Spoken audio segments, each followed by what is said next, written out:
अरविंद केजरीवाल के मंत्री सत्येंद्र जैन ने पूरी ईमानदारी से भ्रष्टाचार किया, मनी लॉन्ड्रिंग की, हवाला के जरिए लेन देन किया।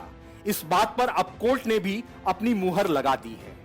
ईडी ने इस मामले में चार्जशीट दायर की थी। इस पर टिप्पणी करते हुए दिल्ली की एक अदालत ने कहा है कि सत्येंद्र जैन के मनी लॉन्ड्रिंग में शामिल होने के पर्याप्त सबूत हैं। इसके बाद सत्येंद्र जैन पर ईडी का शिकंजा और कस सकता है। दिल्ली की राउज एवेन्यू कोर्ट ने सुनवाई के दौरान कहा कि ईडी ने सत्येंद्र जैन के खिलाफ जो सबूत पेश किए हैं, कोर्ट उनसे संतुष्ट है। ये सबूत मनी लॉन्ड्रिंग में सत्येंद्र जैन की संलिप्तता दिखाने के लिए पर्याप्त है। कोर्ट ने अपने आदेश में कहा है कि जो सबूत रिकॉर्ड पर मौजूद हैं, उसके आधार पर कहा जा सकता है कि आरोपी की संलिप्तता दिखाने के लिए ये सबूत प्रारंभिक तौर पर पर्याप्त हैं।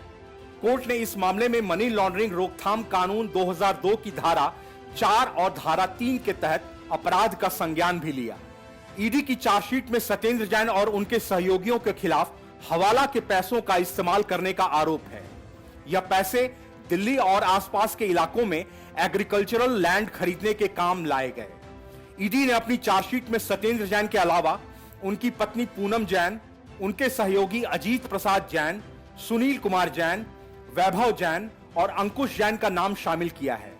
वहीं अकिंचन डेवलपर्स, प्रयास इन्फो सॉल्यूशंस, मंगलायतन डेवलपर्स और जेजे आइडियल एस्टेट नाम की कंपनियों का नाम भी शामिल किया गया है।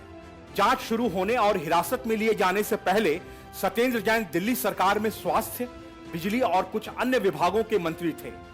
अभी वो सरकार में बिना विभाग के मंत्री हैं। ईडी ने जैन को 30 मई को गिरफ्तार किया था। चार्जशीट का संज्ञान लेने के साथ ही कोर्ट ने ईडी को फटकार भी लगाई। कोर्ट ने कहा कि ईडी ने अपनी चार्जशीट में गलत तरीके से सत्येंद्र जैन को आरोपी कंपनियों का जिम्मेदार व्यक्ति बताया है, जबकि वो न तो इन कंपनियों में डायरेक्टर हैं और न ही इससे जुड़े हुए हैं। कोर्ट ने ईडी से सवाल किया कि कैसे ये कंपनियां सिर्फ सत्येंद्र जैन का नाम लिख देने से उनकी हो जाएंगी। क्या आप पहली बार कोई मामला दायर कर रहे हैं? सिर्फ इसलिए कि सत्येंद्र जैन के माध्यम से लिखा है तो कंपनी उनकी नहीं हो जाएगी। कोर्ट को दस्तावेज देने से पहले आपने उसकी पड़ताल नहीं की थी क्या? विशेष न्यायाधीश गीतांजलि गोयल ने इस मामले में अब उन सभी आरोपियों को समन किया है जिन्हें अभी तक हिरासत में नहीं लिया गया है।